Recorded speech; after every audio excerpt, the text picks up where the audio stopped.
जय श्री कृष्णा। राधे राधे। आप सभी को भाद्रपद माह के शुक्ल पक्ष की परिवर्तनी एकादशी की हार्दिक शुभकामनाएं। आज हम सुनेंगे परिवर्तनी एकादशी की संपूर्ण व्रत कथा। भादो मास में पड़ने वाली एकादशी को परिवर्तनी एकादशी, वामन एकादशी, पद्मा एकादशी, जल झूलनी एकादशी, ढोल ग्यारस और जयंती एकादशी के नाम से जाना जाता है। चातुर्मास के 4 महीने से सोए भगवान विष्णु करवट बदलते हैं, इसीलिए इसे परिवर्तनी एकादशी कहा जाता है। इसी दिन भगवान विष्णु ने वामन अवतार लिया था, इसीलिए वामन एकादशी भी कहा जाता है, जो गणेश चतुर्थी उत्सव के दौरान पड़ती है, इसीलिए इसका विशेष महत्व है। इस एकादशी का व्रत रखने से एक साथ भगवान विष्णु और गणेश जी की कृपा प्राप्त होती है। इस व्रत के प्रभाव से सभी पापों का अंत हो जाता है। एकादशी व्रत के साथ कथा भी अवश्य सुननी चाहिए, जिससे भगवान विष्णु और माता लक्ष्मी का आशीर्वाद प्राप्त होता है। आइए भक्तों, पूरी श्रद्धा प्रसन्न चित्त मन से इस कथा को सुनते हैं। एक बार पांडु नंदन अर्जुन ने कहा, हे प्रभु, भादो की शुक्ल पक्ष की एकादशी का क्या नाम है तथा उसके व्रत का क्या विधान है? उस एकादशी के उपवास को करने से किस फल की प्राप्ति होती है? हे कृष्ण, कृपा कर यह सब समझा कर कहिए। श्री कृष्ण ने कहा, हे पार्थ, भाद्रपद माह के शुक्ल पक्ष की एकादशी को जयंती एकादशी भी कहते हैं। इस एकादशी की कथा के सुनने मात्र से ही सभी पापों का शमन हो जाता है और मनुष्य स्वर्ग का अधिकारी बन जाता है। इस जयंती एकादशी की कथा से नीच पापियों का भी उद्धार हो जाता है। यदि कोई धर्मपरायण मनुष्य एकादशी के दिन मेरा पूजन करता है तो मैं उसको संसार की पूजा का फल देता हूँ। जो मनुष्य मेरी पूजा करता है उसे मेरे लोक की प्राप्ति होती है, इसमें तनिक भी संदेह नहीं। जो मनुष्य इस एकादशी के दिन भगवान श्री वामन का पूजन करता है वह तीनों देवता अर्थात ब्रह्मा विष्णु महेश की पूजा करता है। हे पार्थ, जो मनुष्य इस एकादशी का उपवास करते हैं उन्हें इस संसार में कुछ भी करना शेष नहीं रहता। इस एकादशी के दिन भगवान विष्णु करवट बदलते हैं, इसीलिए इसे परिवर्तनी एकादशी भी कहते हैं। यह सुनकर विस्मित होकर अर्जुन ने कहा, हे जनार्दन, आपके वचनों को सुनकर मैं भ्रम में पड़ गया हूँ कि आप किस प्रकार सोते तथा करवट बदलते हैं। आपने बलि को क्यों बांधा और वामन रूप धारण करके क्या लीलाएं की? चातुर्मास व्रत का विधान क्या है तथा आपके शयन करने पर मनुष्य का क्या कर्तव्य है? कृपा करके सब आप विस्तार पूर्वक कहिए। भगवान श्री कृष्ण ने कहा, हे कुंती पुत्र अर्जुन, अब तुम समस्त पापों का शमन करने वाली इस कथा का ध्यान पूर्वक श्रवण करो। त्रेता युग में बलि नाम का एक असुर था। वह अत्यंत भक्त, दानी, सत्यवादी तथा ब्राह्मणों की सेवा करने वाला था। वह सदा यज्ञ तप आदि किया करता था। अपनी इसी भक्ति के प्रभाव से वह स्वर्ग में देवेंद्र के स्थान पर राज्य करने लगा। देवराज इंद्र तथा अन्य देवता इस बात को सहन नहीं कर सके और भगवान श्री हरि के पास जाकर प्रार्थना करने लगे। अंत में मैंने वामन रूप धारण किया और तेजस्वी ब्राह्मण बालक के रूप में राजा बलि पर विजय प्राप्त की। यह सुनकर अर्जुन ने कहा, हे लीलापति, आपने वामन रूप धारण करके उस बलि को किस प्रकार जीता? कृपा कर यह भी विस्तार पूर्वक बताइए। भगवान श्री कृष्ण ने कहा, मैंने वामन रूप धारण करके राजा बलि से याचना की, हे राजन, तुम मुझे 3 पग भूमि दान दे दो, इससे तुम्हें 3 लोक के दान का फल प्राप्त होगा। राजा बलि ने इस छोटी सी याचना को स्वीकार कर लिया और भूमि देने को तैयार हो गए। जब उसने मुझे वचन दे दिया तब मैंने अपना आकार बढ़ाया और भूलोक में पैर, भुवन लोक में जंगा, स्वर्ग लोक में कमर, महलोक में पेट, जनलोक में हृदय, तपलोक में कंठ और सत्यलोक में मुख रखकर अपने शीर्ष को ऊंचा उठा लिया। उस समय सूर्य, नक्षत्र, इंद्र तथा अन्य देवता मेरी स्तुति करने लगे। तब मैंने राजा बलि से पूछा कि हे राजन, अब मैं तीसरा पग कहाँ रखूं? इतना सुनकर राजा बलि ने अपना शीश नीचे कर लिया। तब मैंने अपना तीसरा पग उसके शीश पर रख दिया। इस प्रकार देवताओं के हित के लिए मैंने अपने उस असुर भक्त को पाताल लोक में पहुंचा दिया। तब वह मुझसे विनती करने लगा। मैंने उससे कहा कि हे बलि, मैं सदैव तुम्हारे साथ रहूंगा। भादो के शुक्ल पक्ष की परिवर्तनी नामक एकादशी के दिन मेरी एक प्रतिमा राजा बलि के पास रहती है और एक क्षीर सागर में शेषनाग पर शयन करती रहती है। इस एकादशी को विष्णु भगवान सोते हुए करवट बदलते हैं। इस दिन त्रिलोकीनाथ श्री विष्णु भगवान की पूजा की जाती है। इसमें चावल और दही सहित चांदी का भी दान किया जाता है। इस दिन रात्रि को जागरण करना चाहिए। इस प्रकार उपवास करने से मनुष्य सभी पापों से मुक्त होकर स्वर्ग लोक जाता है। जो मनुष्य पापों को नष्ट करने वाली इस एकादशी व्रत की कथा सुनते हैं, उन्हें अश्वमेध यज्ञ के फल की प्राप्ति होती है। कथा का सार यही है, दान करने के उपरांत तो मनुष्य को अभिमान नहीं करना चाहिए। राजा बलि ने अभिमान किया और पाताल को चला गया। इससे इस बात का भी बोध होता है कि अति हर कार्य की बुरी होती है। बोलिए विष्णु भगवान की जय। बोलिए समस्त देवी देवताओं की जय। ओम नमः शिवाय। आइए भक्तों, भगवान विष्णु और माता लक्ष्मी का ध्यान करते हुए अब हम सुनेंगे तुलसी माता की कहानी। एक बार जयकारा लगाइए, तुलसी माता की जय हो। सावणी मुनि की पुत्री तुलसी अपूर्व सुंदरी थी। उनकी इच्छा थी उनका विवाह भगवान नारायण के साथ हो। इसके लिए उन्होंने नारायण पर्वत की घाटी में स्थित बद्री वन में घोर तपस्या की थी। दीर्घ काल तक तपस्या के उपरांत ब्रह्मा जी ने प्रसन्न होकर दर्शन दिया और वर मांगने को कहा। तुलसी ने कहा, सृष्टिकर्ता ब्रह्मादेव, आप तो अंतर्यामी हैं, सबके मन की बात को जानते हैं। फिर भी मैं अपनी इच्छा बताती हूँ। मैं चाहती हूँ कि भगवान श्री नारायण मुझे पति रूप में मिले। ब्रह्मा जी ने कहा, तुम्हारा अभिष्ट तुम्हें अवश्य मिलेगा। अपने पूर्व जन्म में किसी अपराध के कारण तुम्हें श्राप मिला है। इसी प्रकार भगवान श्री नारायण के एक पार्षद को भी दानव कुल में जन्म लेने का श्राप मिला है। दानव कुल में जन्म लेने के बाद भी उसमें नारायण का अंश विद्यमान रहेगा। इसीलिए इस जन्म में पूर्व जन्म के पाप के शमन के लिए संपूर्ण नारायण तो नहीं, नारायण के अंश से युक्त दानव कुल में जन्मे उस शापग्रस्त पार्षद से तुम्हारा विवाह होगा। शाप मुक्त होने पर भगवान श्री नारायण सदा सर्वदा के लिए तुम्हारे पति हो जाएंगे। तुलसी ने ब्रह्मा जी के इस वरदान को स्वीकार कर लिया, क्योंकि मानव कुल में जन्म के कारण उसे मायावी भोग तो भोगना ही था। तुलसी बद्री वन में ही रहने लगी। नारायण का वह पार्षद दानव कुल में शंखचूड़ के नाम से पैदा हुआ था। कुछ ही दिनों के बाद वह भ्रमण करता हुआ बद्री वन में आ गया। यहाँ तुलसी को देखते ही वह उस पर मुग्ध हो गया। तुलसी के सामने उसने अपने साथ विवाह का प्रस्ताव रखा। इतने में ही वहाँ ब्रह्मा जी आ गए और तुलसी से कहा, तुलसी, शंखचूड़ को देखो, कैसा देव उपम इसका स्वरूप है। दानव कुल में जन्म लेने के बाद भी लगता है जैसे इसके शरीर में नारायण का वास हो। तुम प्रस्ताव को सहर्षि स्वीकार कर लो। तुलसी को भी लगा कि उसकी तपस्या पूर्ण हो गई, उसे इच्छित फल मिला है। शंखचूड़ के साथ उसका गांधार विवाह हो गया और वह शंखचूड़ के साथ उसके महल में पत्नी बनकर आ गई। शंखचूड़ ने अपनी परम सुंदरी सती साध्वी पत्नी तुलसी के साथ बहुत दिनों तक राज्य किया। उसने अपने राज्य का इतना विस्तार किया कि देवलोक तक उसके अधिकार में आ गया। स्वर्ग का सुख भोगने वाले देवताओं की दशा भिखारियों जैसी हो गई। शंखचूड़ किसी को कष्ट नहीं देता था, पर अधिकार और राज्य छिन जाने से सारे देवता मिलकर ब्रह्मा, विष्णु और शिव की सभा में गए और फिर अपनी विपत्ति सुनाई। ब्रह्मा जी ने कहा, तुलसी परम साध्वी है, उसका विवाह शंखचूड़ से मैंने ही कराया था। शंखचूड़ को तब तक हराया मारा नहीं जा सकता जब तक तुलसी को छला न जाए। विष्णु ने कहा, शंखचूड़ पूर्व जन्म में मेरा ही पार्षद था। साप के कारण उसे दैत्य कुल में जन्म लेना पड़ा। इस जन्म में भी मेरा अंश उसमें व्याप्त है। साथ ही तुलसी के पतिव्रत धर्म से वह अजय है।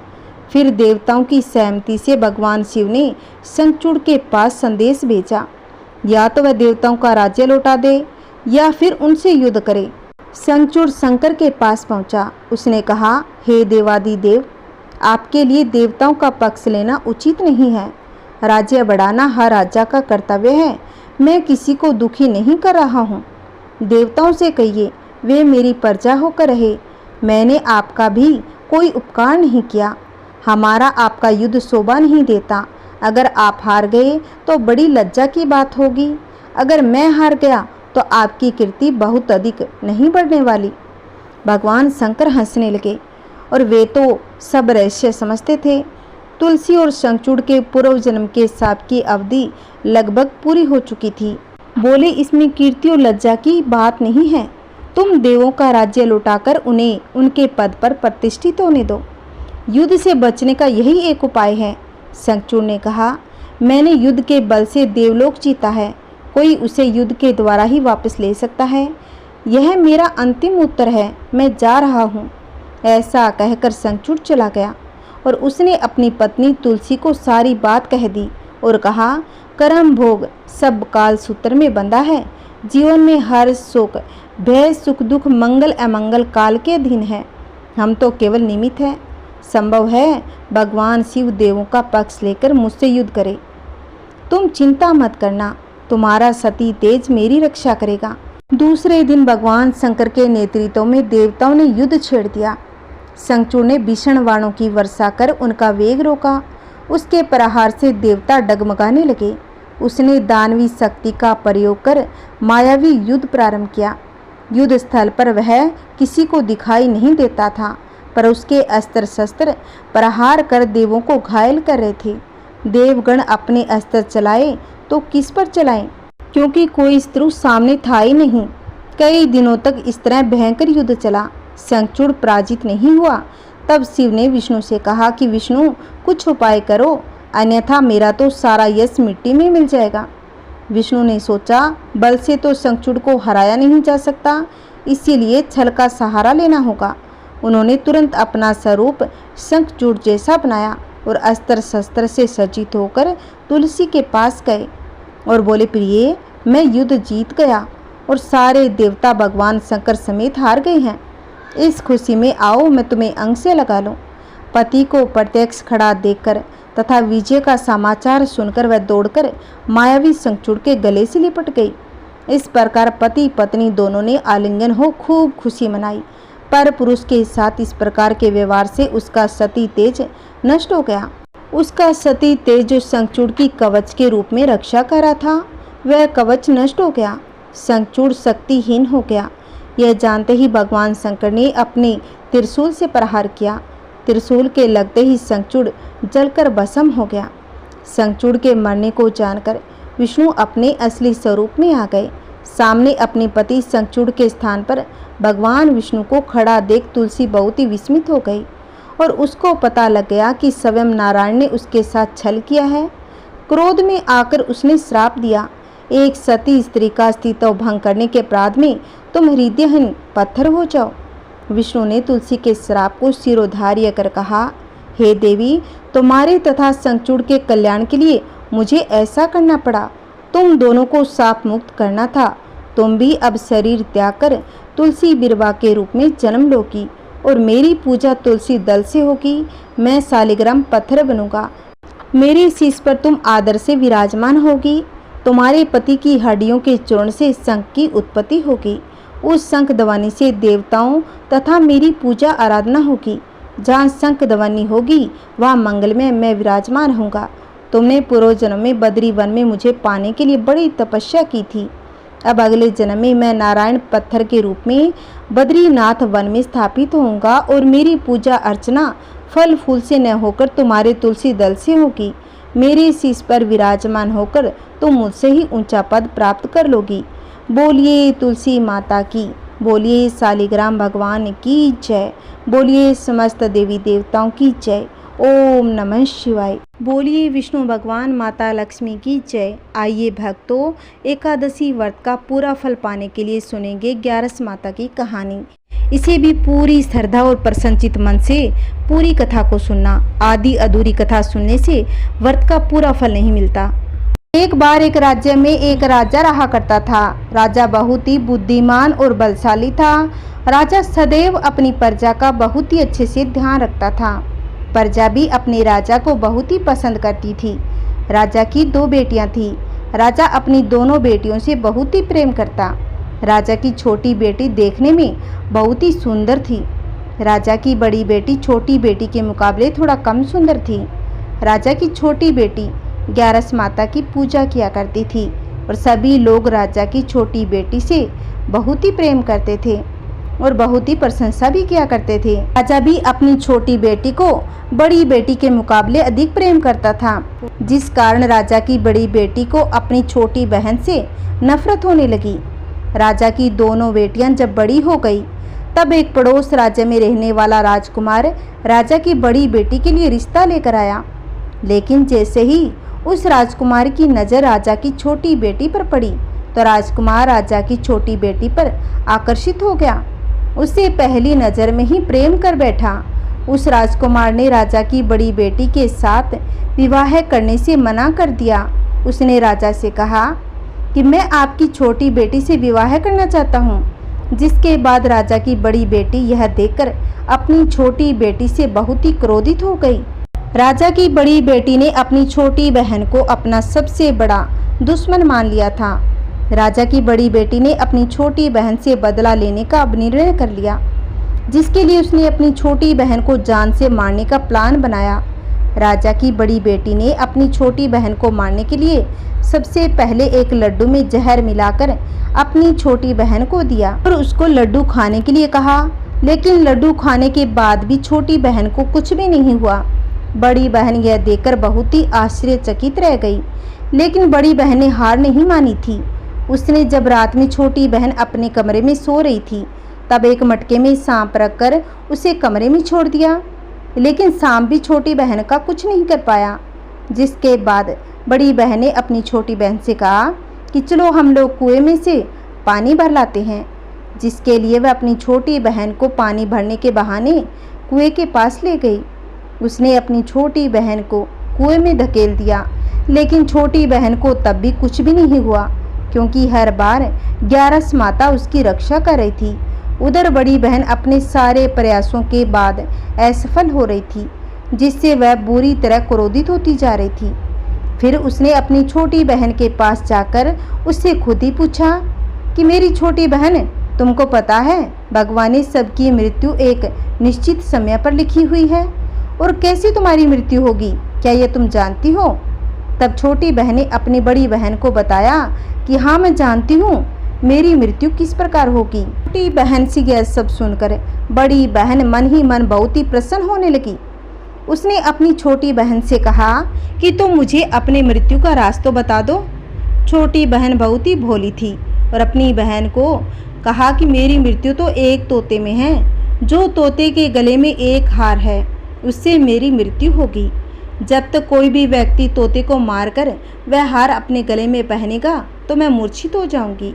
जैसे ही उस हार को गले में से उतार देगा तो मैं वापस से जीवित हो जाऊंगी। अपनी छोटी बहन की मृत्यु का राज जानकर बड़ी बहन बहुत ही खुश हो गई और उसने अपनी छोटी बहन को मारने के लिए उसके पालतू तोते को ढूंढना शुरू कर दिया। और छोटी बहन को इस बात का आभास हो गया था कि कोई उसकी जान लेना चाहता है, जिसके लिए वह अपने पिताजी के पास गई। उसने अपने पिताजी से कहा कि पिताजी, मेरी मृत्यु के बाद आप मुझे जलाइएगा मत, बल्कि आप मुझे अपनी पुराने वाली हवेली में एक पलंग पर लेटाकर छोड़ दीजिएगा। अपनी छोटी लड़की की यह बात सुनकर राजा बहुत ही आश्चर्यचकित हो गया। राजा ने अपनी छोटी बेटी से पूछा, बेटी तुम ये क्या कह रही हो? तब राजा की छोटी बेटी ने बताया कि पिताजी, समय किसी के लिए नहीं रुका है, कब क्या हो जाए किसी को कुछ भी पता नहीं। फिर राजा ने अपनी छोटी बेटी से कहा कि तुम ऐसी बातें क्यों कर रही हो? 2-3 दिन बाद तुम्हारी शादी है। लेकिन छोटी बेटी ने अपने पिताजी से ऐसा करने पर मजबूर कर दिया और उनसे वचन भी ले लिया। राजा ने भी अपनी छोटी बेटी की बात को स्वीकार कर लिया और 2-3 दिनों के बाद जब शादी का समय आया, तब राजकुमार बारात लेकर राजा के घर आया। राजकुमार और राजा की छोटी बेटी का विवाह शुरू हो गया। जैसे ही राजा की छोटी बेटी राजकुमार के साथ फेरे लेना शुरू करती है, तो उसकी बड़ी बहन अपनी छोटी बहन के कमरे में जाकर उसके पालतू तोते को पकड़ लेती है और उसको जान से मार देती है। तोते के गले में जो हार था उसको अपने गले में धारण कर लेती है। जैसी बड़ी बहन उस हार को अपने गले में धारण करती है, उधर छोटी बहन 3.5 फेरे ही ले पाती है और वहीं पर बेहोश होकर गिर जाती है। जिसके बाद राजा ने बड़े बड़े दर्द हकीमों को बुलाया। अपनी छोटी बेटी का इलाज करने के लिए कहा। राजा की बात सुनकर वेद ने छोटी बेटी को जब चेक किया तो राजा को कहा, आपकी बेटी ना ही तो जीवित है और ना ही मरी हुई है। यह तो मैं ऐसे पहली बार देख रहा हूँ। राजा ने वेद और हकीम को यह बात बाहर बताने से मना कर दिया। उनसे कहा, अगर तुमने यह बात किसी बाहर वाले को बताई तो हम तुम्हें फांसी दे देंगे। राजा ने अपनी छोटी बेटी को पुराने महल में जाकर एक पलंग पर लेटा दिया। उस महल के आसपास कुछ सैनिकों को तैनात कर दिया। वापस अपने महल पर आ गया। राजा की बड़ी बेटी अपने पिताजी के पास आई और कहने लगी कि पिताजी, अगर ये शादी संपन्न नहीं हुई आपकी इज्जत का क्या होगा? आप कहे तो मैं आपकी इज्जत बचाने के लिए राजकुमार से शादी करने के लिए तैयार हूँ। जिसके बाद राजा ने अपनी बड़ी बेटी की बात को मान लिया और राजा ने बड़ी बेटी को छोटी बेटी के कपड़े पहनाकर मंडप में भेज दिया। लेकिन राजकुमार यह जान गया था, यह राजा की छोटी बेटी तो नहीं बल्कि यह राजा की बड़ी बेटी है। लेकिन जब राजकुमार ने शादी करने से मना किया तो सभी लोगों ने राजकुमार को विवश करके राजा की बड़ी बेटी से बचे हुए फेरों को संपन्न करा दिया और विवाह संपन्न हो गया। जिसके बाद राजकुमार राजा की बड़ी बेटी को अपने महल पर ले गया। राजकुमार राजा की बड़ी बेटी से ना तो बात करता था, ना ही उसको पसंद करता था और ना ही उसके आसपास भटकता था। राजकुमार ने यह फैसला कर लिया था वह अपनी प्रेमिका को ढूंढकर ही रहेगा, यह जानकर रहेगा कि उसके साथ क्या हुआ था। एक दिन राजकुमार अपने घोड़े पर सवार होकर राजा के पुराने महल के पास पहुंच गया, जहां पर कुछ सैनिकों को देखा। महल के पास पहुंचकर राजा ने जब महल को ध्यान से देखा तो समझ गया यह तो हमारे ससुर जी का महल है। तब राजकुमार ने सैनिकों से पूछा, तुम यहाँ पर क्या कर रहे हो? इस महल के अंदर उस पलंग पर कौन लेटा हुआ है? जिसके बाद सैनिकों ने कहा, यह तो राजा की छोटी बेटी है। यह सुनकर राजकुमार बहुत ही प्रसन्न हो गया। वह तुरंत अपनी प्रेमिका के पास पहुंच गया, उसकी सेवा करने लग गया। जैसे कि रात हुई तो राजा की छोटी बेटी उठकर खड़ी हो गई। राजकुमार यह देखकर बहुत ही प्रसन्न हो गया और उसने अपनी प्रेमिका से पूछा, तुम यहाँ पर क्या कर रही हो? तुम मेरे साथ मेरे घर चलो। राजा की छोटी बेटी ने राजकुमार को सारी बात बता दी। मेरी जान एक तोते में बसी हुई है और मैंने यह बात सिर्फ अपनी बहन को बताया था और मुझे पता है उसने ही मुझे मारने का प्रयत्न किया है।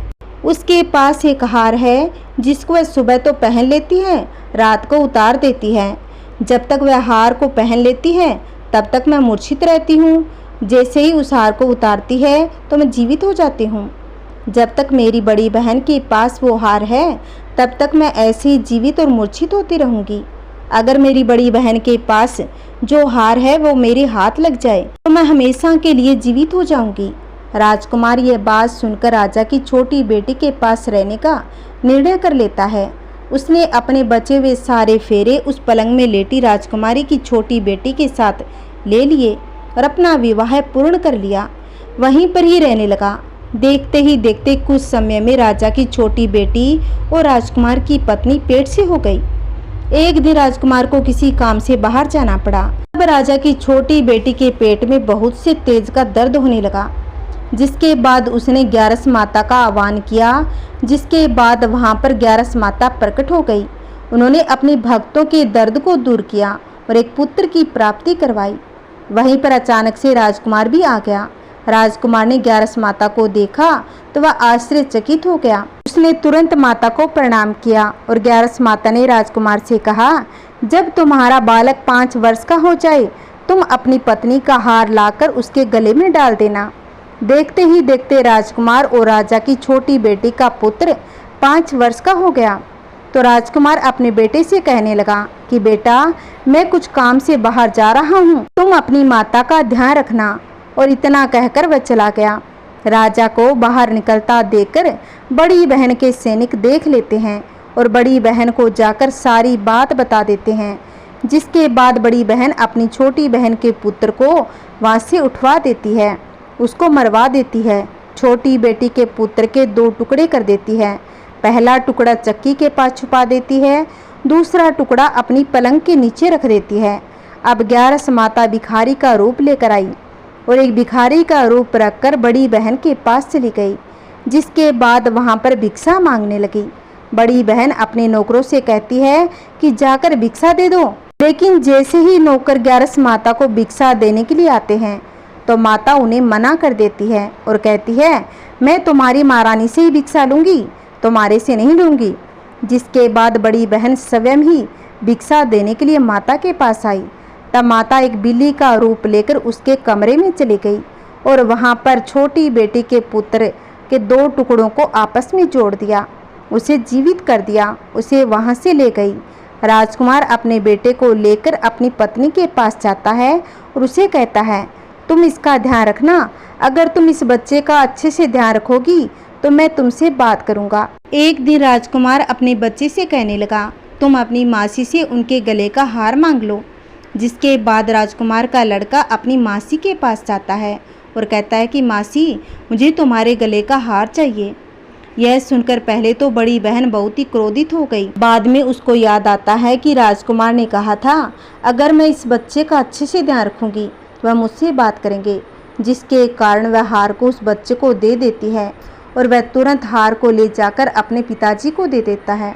तभी राजकुमार अपने बेटे को लेकर वहाँ से जाने लगता है और अपनी पत्नी से कहता है, तुम हमारे लिए खाना बनाकर रखना, मैं शाम को आकर तुम्हारे साथ खाऊंगा। वह अपने बेटे को लेकर वहाँ से चला जाता है। जिसके बाद राजा के पास जाता है, राजा को अपनी बड़ी बेटी की सारी करतूत बता देता है। राजा अपनी बेटी की सारी बातें सुनकर बहुत ही क्रोधित होते हैं और अपनी परवरिश पर दोष देने लगते हैं। राजकुमार को अपनी छोटी बेटी के साथ रहने के लिए आदेश देते हैं। राजकुमार छोटी बेटी को अपने महल में ले गया और वे सुखपूर्वक रहने लगे और ग्यारस माता का नियम से व्रत करने लगे। बोलिए ग्यारस माता की जय। एकादशी व्रत के दिन श्री कृष्ण भगवान की कहानी तो अवश्य ही सुनी चाहिए। जब भी श्री कृष्ण भगवान का नाम लिया जाता है तो उसकी परम भक्त कर्माबाई की तो याद आ ही जाती है। कर्माबाई भगवान श्री कृष्ण की परम भक्त थी। ऐसा कहा जाता है कि भगवान श्री कृष्ण कर्माबाई के हाथ से रोज भोग ग्रहण करके भोग की थाली रिक्त कर देते थे। कर्माबाई के पिता जीवन राम धार्मिक थे और अन्यन कृष्ण भक्त थे।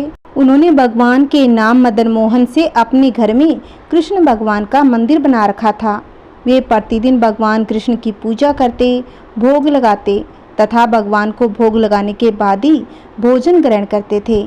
यह उनके घर का नित्य का नियम था। इसी प्रकार समय बीतता गया। कर्माबाई प्रतिदिन अपने पिता को श्री कृष्ण भगवान की पूजा करते देखती, उनको भोग लगाते देखती। यही सब देखते सीखते कर्माबाई का बचपन बीत रहा था। बचपन से ही उस नन्ही कर्मा में भक्ति भाव के संस्कार थे। इन्हीं संस्कारों के बीच पलते बढ़ते कर्मा 13 वर्ष की हो गई। एक बार जीवन राम को कार्तिक पूर्णिमा स्नान के लिए पुष्कर जाना था। उनकी पत्नी भी उनके साथ जा रही थी। वे कर्मा को भी साथ ले जाना चाहते थे, लेकिन एक समस्या आ गई। उनकी अनुपस्थिति में भगवान को भोग कौन लगाता। इसीलिए उन्होंने कर्मा को यह जिम्मेदारी सौंपी और बोले, पुत्री, हम दोनों पुष्कर स्नान के लिए जा रहे हैं। तुम सुबह भगवान को भोग लगाना, उसके बाद ही भोजन करना। कर्मा ने यह जिम्मेदारी सहर्षि स्वीकार कर ली। माता पिता के तीर्थ यात्रा के जाने के बाद कर्मा ने सुबह स्नान आदि कर बाजरे का खिचड़ा बनाया और पूजा के लिए अपने घर में बने भगवान के मंदिर के समीप आ गई। भोग की थाल भगवान के सामने रखकर हाथ जोड़कर बोली, हे प्रभु, भूख लगे तो भोग लगा हुआ है, आप भोजन ग्रहण कर लेना, तब तक मैं घर के और काम कर लेती हूँ। इसके बाद वह काम में जुट गई। बीच बीच में वह थाली देखने आती, लेकिन भगवान ने खिचड़ा नहीं खाया था। बहुत देर होने के बाद भी जब भगवान जी ने भोग ग्रहण नहीं किया तो उसे चिंता होने लगी। क्या पता भगवान जी को खिचड़े में स्वाद न आया हो, इसीलिए ग्रहण नहीं कर रहे। इसमें घी की या गुड़ की कमी रह गई होगी। फिर जाकर उसने गुड़ और घी मिलाया और वहीं बैठ गई, लेकिन भगवान ने फिर भी भोग ग्रहण नहीं किया। तब मायूस होकर उसने कहा, हे प्रभु, आप भोग ग्रहण कीजिए। माँ बापू पुष्कर नहाने गए हैं, आपको भोग लगाने अभी कुछ दिन वो लोग नहीं आएंगे। आपको भोग लगाने की जिम्मेदारी मुझे दी गई है, इसीलिए आपके भोग लगाने के बाद ही मैं खाना खाऊंगी। परंतु भगवान जी ने फिर भी भोग ग्रहण करना शुरू नहीं किया। फिर कर्मा उनसे शिकायत करते हुए बोली, प्रभु माँ पिताजी जब भोग लगाते हैं तब तो आप भोग ग्रहण कर लेते हो, फिर आज क्यों भूखे बैठे हो? इतनी देर हो गई, खुद भी भूखे बैठे हो और मुझे भी भूखा रखा है। यह सब बोलकर वह भगवान के भोग ग्रहण करने की प्रतीक्षा करने लगी। परंतु यह क्या, अब तो सुबह से दोपहर समाप्त हो शाम हो चली थी। भूखी कर्मा अब रुआंसा सी हो गई। दुखी होकर रोती हुई बोली, हे भगवान जी, आप ग्रहण कर लीजिए भोग को, अन्यथा मैं भी भूखी ही रह जाऊंगी। काना के काठ की मूर्ति से आवाज आई। काना बोले, कर्मा तुमने पट बंद किया ही नहीं तो मैं भोग ग्रहण कैसे करूं? यह सुनकर कर्मा ने पट खींचकर ओट कर दी। भगवान श्री कृष्ण ने खींचड़े का भोग ग्रहण कर लिया और थाली पूरी खाली हो गई। कर्मा ने पलट कर देखा तो भोग की थाली में भोग नहीं बचा था।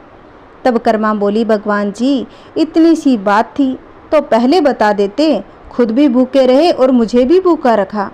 इसके बाद कर्मा ने खींचड़ा खाया। अब तो प्रतिदिन कर्मा खींचड़ा बनाती और भगवान जी भोग ग्रहण करने आते। इसी बीच उसे लगने लगा, उसे सबसे पहले भगवान को भोग लगा देना चाहिए, क्या पता उन्हें जल्दी भूख लग जाती हो। साफ सफाई नहाने धोने के कारण भगवान के भोग में देर हो जाती थी। फिर वह सबसे पहले उठकर भोग बनाती, प्रभु को भोग लगा लेती, फिर अपने दिन भर के काम करती। कुछ दिनों बाद उसके माता पिता तीर्थ से लौट आए। आते ही पिता ने अपनी लाडली पुत्री से पूछा, पुत्री तुमने किसी भी दिन भगवान को भूखा तो नहीं रखा? कर्मा बोली, नहीं पिताजी, मैंने भगवान जी को प्रतिदिन भोग लगाया। जब माँ रसोई घर में गई तो देखा जाते समय तो गुड़ का मटका पूरा भरा था, अब खाली कैसे हो गया? उन्होंने कर्मा को बुलाया और पूछा, पुत्री गुड़ कहाँ है?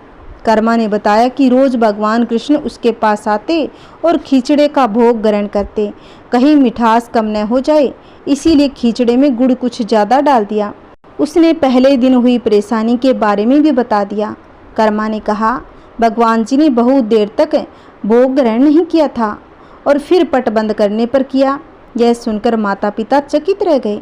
वे जिन ईश्वर के आशीर्वाद हेतु इतनी दूर तीर्थ यात्रा पर गए थे, जिन्हें पाने के लिए लोग न जाने क्या करते हैं, कहाँ कहाँ ढूंढते हैं, वे भगवान उनकी बेटी के हाथ से उनके घर में खींचड़ा खा रहे थे।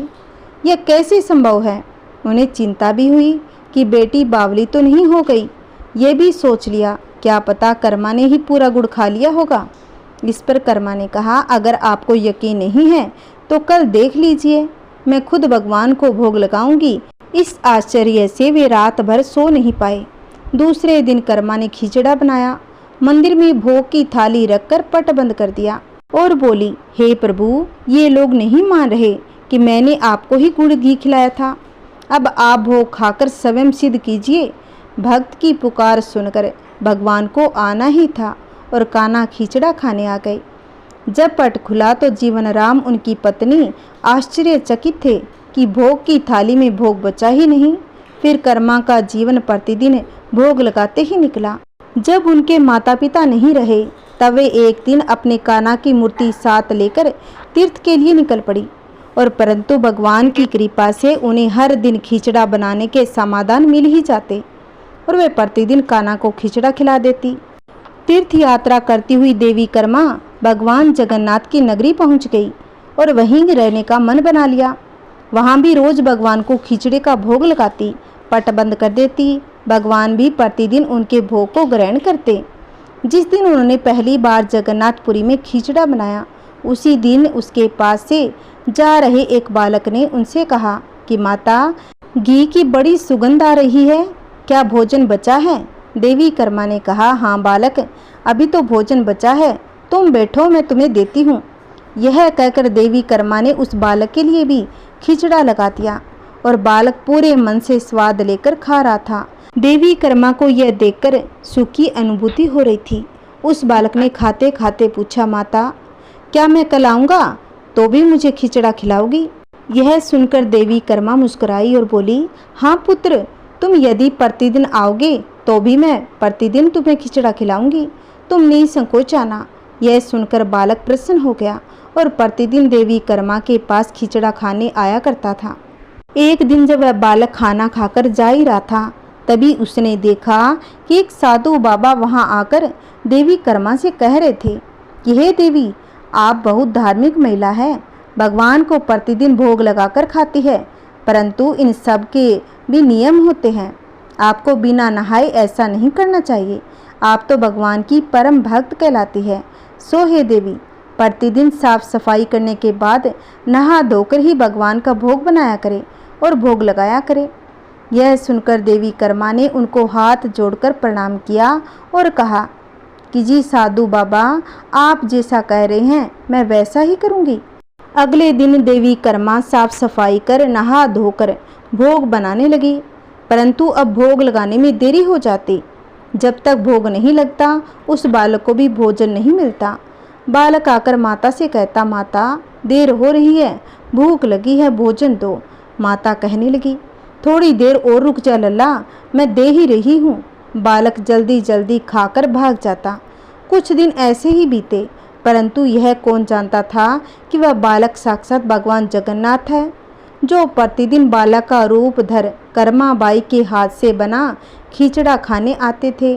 इतने दिनों में जब जगन्नाथ मंदिर में भगवान का पट भोग के लिए खुलता तो भगवान के मुख पर खिचड़े का जुठन लगा होता। एक दिन पुजारी ने मुस्कुराते हुए मन ही मन कहा, हे प्रभु, आपकी लीला भी अपरंपार है। जाने किस भाग्यवान भक्त के यहाँ आप जाकर प्रतिदिन खिचड़ा खाकर आते हो। फिर पूजा अर्चना हुई, दिन बीत गया, रात्रि हुई। रात्रि को पुजारी के सौपन में भगवान जगन्नाथ आए और उन्होंने पुजारी से कहा कि हे भक्त, तुमने सही पहचाना, मैं अपनी एक अन्य भक्त कर्मा बाई के यहाँ प्रतिदिन उनके हाथ का बना खिचड़ा खाने जाता हूँ और वह मुझे बिल्कुल अपने पुत्र सा लाड करती है। उनकी भक्ति से मैं अति प्रसन्न हूँ। परंतु इसी मंदिर के एक साधु ने उन्हें कुछ आम जीवन की ज्ञानवर्धक बातें एवं उपासना का तरीका बताया, जिससे मुझे भोग लगाने में अब उनसे देरी हो जाती है। इसी वजह से मेरे मुँह पर खिचड़ा लगा ही रह जाता है। प्रभु की लीला भी अपरंपार है, वह तो सर्वव्यापी है। एक ही समय अलग अलग स्थान पर हो सकते हैं, परंतु मुख पर खिचड़ा लगाने की लीला उन्होंने इसलिए रची ताकि पुजारी के मन में यह प्रश्न उठे। उस प्रश्न के निवारण में प्रभु पुजारी जी को यह बता सके, आम जीवन में हम अपने ज्ञान को जब दूसरों को बताते हैं तो वह सदैव ज्ञान के लिए होना चाहिए, ना कि भक्ति के भाव को बदलने के लिए, क्योंकि संसारिक जीवन के लिए ज्ञान आवश्यक है, ज्ञान महत्वपूर्ण है, परंतु जहाँ भक्ति होती है वहाँ ज्ञान का कोई काम नहीं। भक्ति में भक्त अपने प्रभु के प्रेम में डूबा रहता है। उपासना के कई तरीके हैं, जितने भक्त जितने उपासक और उपासना के उतने तरीके। जब ईश्वर ने ही उपासना के तरीकों पर प्रश्न नहीं उठाया तो किसी को भी किसी और की भक्ति पर प्रश्न नहीं उठाना चाहिए। साधु गलत नहीं थे, साधु अपने ज्ञान के हिसाब से ही कार्य कर रहे थे, वही सही थे, परंतु उन्हें यह नहीं पता था कि जो महिला प्रभु को बिना नहाए खाना देती है उसका भाव सिर्फ इतना ही था कि मेरे प्रभु को जल्दी खाना मिल जाए और वह भूखे ना रहे, और यह प्रेम भाव प्रभु के लिए हर नियम से ऊपर था। इन बातों को सुनकर पुजारी जी ने साधु बाबा को बुलाकर यह बात कही। साधु बाबा को भी अपनी गलती का एहसास हो गया कि वह भगवान और भक्त के बीच में आ रहे थे। उन्होंने बिना समय गवाए माता कर्मा के पास जाकर कहा, हे देवी, आप जैसे प्रभु को पहले भोग लगाती थी वैसे ही लगाइए।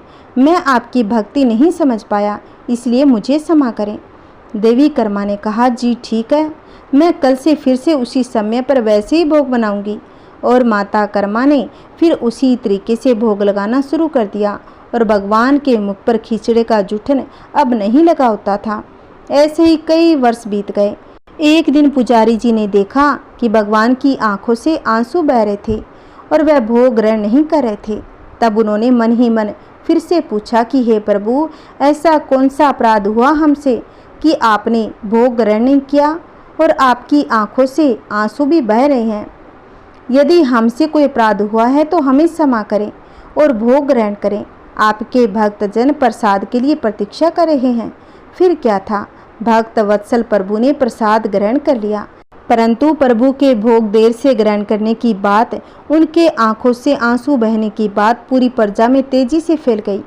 यह बात महाराज तक जा पहुंची। महाराज अति शीघ्र मंदिर पहुँचे और वे पुजारी जी से विचार विमर्श करने लगे। फिर उन दोनों ने भगवान के पास हाथ जोड़कर विनती की कि प्रभु कृपा हमें बताइए कि इस बात का क्या संदेश है। रात्रि पहर जब वो सो रहे थे तब भगवान राजा के सपने में आए। उन्होंने कहा कि मेरी एक अन्य भक्त थी कर्माबाई, जो प्रतिदिन मुझे खिचड़े का भोग लगाती थी और मैं प्रतिदिन उनके यहाँ बालक रूप में जाया करता था। परंतु आज उन्होंने अपने अंतिम श्वास लिए और मुझ में सदैव के लिए लीन हो गई। अब मुझे बालक की तरह प्रेम कर कौन खिचड़ा खिलाएगा। यह सुन महाराज ने सपने में ही भगवान से कहा कि प्रभु, आज से प्रतिदिन आपके भोग में कर्माबाई का खिचड़ा भी चढ़ेगा। यही सपना उन्होंने अपने दरबार में सुना दिया और उसी दिन से भगवान जगन्नाथ के भोग में कर्माबाई का खिचड़ा भी चढ़ने लगा। यह थी भक्त कर्माबाई की कथा और उनके खिचड़े से जुड़ी प्रभु की लीला। बोलिए श्री कृष्ण भगवान की जय, बोलिए जगन्नाथ महाराज की जय। आइए भक्तों, जो हर व्रत में सुनी जाती है लपसी तपसी की कहानी, इसे भी हम सुन लेते हैं। एक समय की बात है, लपसी तपसी नाम के दो भाई थे, जिनमें तपसी हमेशा भगवान की तपस्या में लीन रहा करता था और वहीं उसका भाई लपसी प्रत्येक दिन सवा सेर की लापसी बनाकर भगवान को भोग लगाकर फिर भोजन करता। एक दिन किसी कारण दोनों भाई में लड़ाई हो गई। लपसी का कहना था कि मैं बड़ा हूँ और तपसी का कहना था कि मैं बड़ा हूँ। दोनों लड़ ही रहे थे। संयोगवश उसी समय नारद जी वहाँ पर आ गए। नारद जी ने कहा कि आप दोनों क्यों लड़ रहे हो। तब उन दोनों ने अपनी लड़ाई की वजह बताई। दोनों ने नारद जी से पूछा कि आप ही बताइए, हम में से कौन बड़ा है। नारद जी ने कहा, अभी तो मैं जल्दी में हूँ, लेकिन इस बारे में आपको जरूर बताऊंगा। इतना कहकर नारद जी वहाँ से चले गए। दूसरे दिन जब नारद जी आए तो उन्होंने एक एक कीमती अंगूठी उन दोनों के आगे रख दी। तपसी ने तुरंत ही अंगूठी अपने घुटने के नीचे छिपा ली और सोचने लगा, अब मुझे खूब धन मिलेगा जिससे मैं यज्ञ करूँगा, अपने आप ही बड़ा बन जाऊँगा। लपसी ने जब अंगूठी देखी तो वो सोचने लगा, इसे अगर मैं अपने पास रखूँगा तो कोई भी आकर मेरी गर्दन काट देगा। ऐसा सोचकर लपसी ने वह अंगूठी फेंक दी। फिर नारद जी ने तपसी से पूछा कि तेरे घुटने के नीचे क्या है। तपसी ने अपना घुटना उठाया तो वहाँ अंगूठी निकली। तब नारद जी ने कहा, इतना भजन भाव करने के बाद भी तेरे मन में लालच है, इसलिए तेरे से तो लपसी ही बड़ा है और अब तुम्हें तुम्हारी तपस्या का फल भी नहीं मिलेगा। और तपसी शर्मिंदा होकर माफ़ी मांगने लगा। तब तपसी बोला, नारद जी, मेरी ये आदत कैसे छूटेगी और मेरा पाप कैसे उतरेगा, इसका कोई उपाय बताइए। तब नारद जी ने कहा कि कार्तिक महीने में जो स्त्रियां कार्तिक व्रत रखेगी, अगर वे तुझे अपना पुण्य देगी तभी यह पाप उतरेगा। तपसी ने कहा कि कोई स्त्री मुझे अपना फल क्यों देगी। तब नारद जी ने कहा, अगर कोई गाय और कुत्ते की रोटी नहीं बनाएगा तो फल तुझे मिलेगा। अगर कोई व्यक्ति किसी ब्राह्मण को भोजन कराकर बिना दक्षिणा के ही उसको विदा कर देता है तो तुझे फल मिलेगा। यदि कोई साड़ी के साथ ब्लाउज नहीं देगा तो इसका फल तुझे मिलेगा। यदि कोई व्यक्ति दीपक से दीपक जलाएगा तो भी फल तुझे मिलेगा। और वही अगर कोई तुम्हारी कहानी नहीं सुनेगा तो भी फल तुझे मिलेगा। कहते हैं उसी दिन से हर व्रत कथा के साथ लपसी तपसी की कहानी सुनी जाती है, तभी व्रत का पूरा फल मिलता है। जय श्री कृष्णा, राधे राधे, ओम नमः शिवाय। आइए भक्तों, अब हम सुनेंगे आरती। ओम जय एकादशी माता मैया, जय एकादशी माता। विष्णु पूजा व्रत को धारण करे, विष्णु पूजा व्रत को धारण करे, शक्ति मुक्ति पाता। ओम जय एकादशी माता, ओम जय एकादशी माता। तेरे नाम गिनाऊं देवी, भक्ति प्रदान करनी, गण गौरव की देनी, गण गौरव की देनी, माता शास्त्रों में वर्णी। ओम जय एकादशी माता मैया, जय एकादशी माता। मार्गशीर्ष के कृष्ण पक्ष की उत्पन्न विश्वतारिणी जननी, शुक्ल पक्ष में हुई मोक्षता, शुक्ल पक्ष में हुई मोक्षता, मुक्तिदाता बने आई। ओम जय एकादशी माता, मैया जय एकादशी माता। पोष के कृष्ण पक्ष की सफला नामक है। शुक्ल पक्ष में हुए पुत्रदा, शुक्ल पक्ष में हुए पुत्रदा, आनंद अधिक रहे। ओम जय एकादशी माता, मैया जय एकादशी माता। नाम सटिला माघ मास में कृष्ण पक्ष आवे, शुक्ल पक्ष में जया कहावे, शुक्ल पक्ष में जया कहावे, विजय सदा पावे। ओम जय एकादशी माता, मैया जय एकादशी माता। विजया फाल्गुन कृष्ण पक्ष में शुक्ला आमल की, पाप मोचनी कृष्ण पक्ष में, पाप मोचनी कृष्ण पक्ष में, चेतर महाबली की। ओम जय एकादशी माता, मैया जय एकादशी माता। चेतर शुक्र में नाम कामदा, धन देने वाली। नाम बरुथनी कृष्ण पक्ष में, नाम बरुथनी कृष्ण पक्ष में, बैसाख माह वाली। ओम जय एकादशी माता, मैया जय एकादशी माता। शुक्ल पक्ष में होए मोहिनी, अपराज्येष्ठ कृष्ण पक्ष की। नाम नीरजला सब सुख करनी, नाम नीरजला सब सुख करनी, शुक्ल पक्ष रखी। ओम जय एकादशी माता, मैया जय एकादशी माता। योगिनी नाम आषाढ़ में जानो, कृष्ण पक्ष करनी। देवशयनी नाम कहायो, देवशयनी नाम कहायो, शुक्ल पक्ष धरनी। ओम जय एकादशी माता। कामिका श्रावण मास में आवे, कृष्ण पक्ष कहिए। श्रावण शुक्ला होए पवित्रा, श्रावण शुक्ला होए पवित्रा, आनंद से रहिए। ओम जय एकादशी माता, मैया जय एकादशी माता। आजा भाद्रपद कृष्ण पक्ष की परिवर्तनी शुक्ला, इंदिरा आश्विन कृष्ण पक्ष में, इंदिरा आश्विन कृष्ण पक्ष में, व्रत से भवसागर निकला। ओम जय एकादशी माता, मैया जय एकादशी माता। पापा को क्षय शुक्ल पक्ष में, पाप हरनहारी। रमा मास कार्तिक में आवे, रमा मास कार्तिक में आवे, सुखदायक भारी। ओम जय एकादशी माता, मैया जय एकादशी माता। देव उठानी शुक्ल पक्ष की, देव उठानी शुक्ल पक्ष की, दुख नाशक मैया।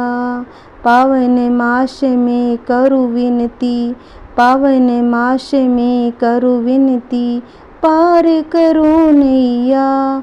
ओम जय एकादशी माता, मैया जय एकादशी माता। परमा कृष्ण पक्ष में होती, जन मंगल करनी।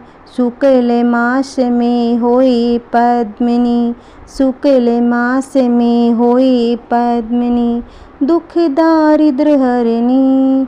ओम जय एकादशी माता, मैया जय एकादशी माता। जो कोई आरती एकादशी की भक्ति सहित गावे, जन गुर दीता स्वर का वासा, निश्चय वह पावे। ओम जय एकादशी माता, मैया जय एकादशी माता। आइए भक्तों, भगवान विष्णु की और माता लक्ष्मी का ध्यान करते हुए अब हम सुनेंगे तुलसी माता की आरती। तुलसी महारानी नमो नमो, हरि की पटरानी नमो नमो। तुलसी महारानी नमो नमो, हरि की पटरानी नमो नमो। धन तुलसी पूर्ण तप कीनो, शालिग्राम बनी पटरानी नमो नमो, हरि की पटरानी नमो नमो। तुलसी महारानी नमो नमो, हरि की पटरानी नमो नमो। जाके पत्तर मंजरी कोमल, सिरपति कमल चरण लपटानी नमो नमो, हरि की पटरानी नमो नमो। तुलसी महारानी नमो नमो, हरि की पटरानी नमो नमो। धूप दीपन नैवेद्य आरती, पुष्पन की वर्षा बरसानी नमो नमो, हरि की पटरानी नमो नमो। तुलसी महारानी नमो नमो। 56 भोग 36 व्यंजन, बिन तुलसी हरि एक न मानी नमो नमो, हरि की पटरानी नमो नमो। तुलसी महारानी नमो नमो, हरि की पटरानी नमो नमो। सभी सखी मैया तेरो यश गावे, भक्ति दान दीजे महारानी नमो नमो। तुलसी महारानी नमो नमो, हरि की पटरानी नमो नमो। तुलसी महारानी नमो नमो, हरि की पटरानी नमो नमो। बोलिए तुलसी माता की जय, बोलिए विष्णु भगवान की जय, बोलिए माता पार्वती की जय। अगर आपको मेरी यह कथा अच्छी लगी है तो प्लीज़ इस वीडियो को ज़्यादा से ज़्यादा शेयर करें, लाइक करें और कमेंट में बताएं कि मेरी कथा आपको कैसी लगी। और कमेंट में विष्णु भगवान की जय अवश्य लिखना। अगर आपने अभी तक मेरे चैनल को सब्सक्राइब नहीं कर रखा है तो प्लीज़ इस चैनल को सब्सक्राइब कर लो, जिससे आपको आने वाली वीडियो की नोटिफिकेशन मिलती रहेगी। जय श्री कृष्णा, राधे राधे, ओम नमः शिवाय। हरे कृष्ण कृष्ण कृष्ण हरे हरे।